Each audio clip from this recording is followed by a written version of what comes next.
Sige po, yung may open po yung so, ganito po namin siya i-mix. Bawat colors po, meron siyang representation. Okay.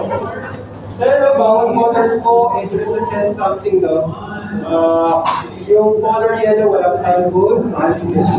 Yellow po yan, yellow. Pero gold po, it represents the holiness of the Lord.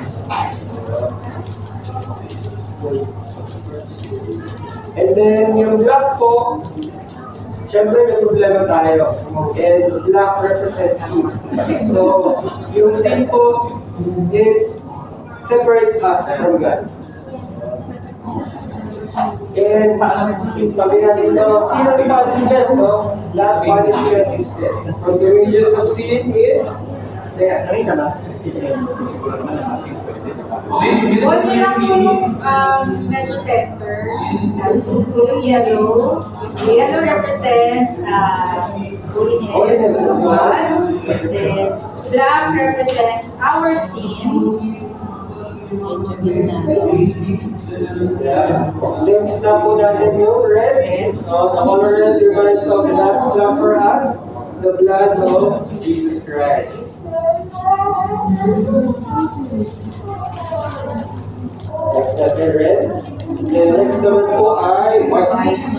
So white po represents when we accept Jesus Christ, our Lord and Savior, it washes our sin. We made right, we made righteous in the sight of God because of the grace of Jesus Christ.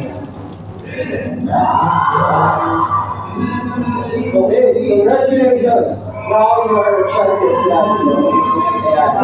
After we receive Jesus Christ, ganun pa po, no? Pagkatapos ilang white, hindi lang tayo saved. Kailangan may green. So green represents us, our new relationship with God.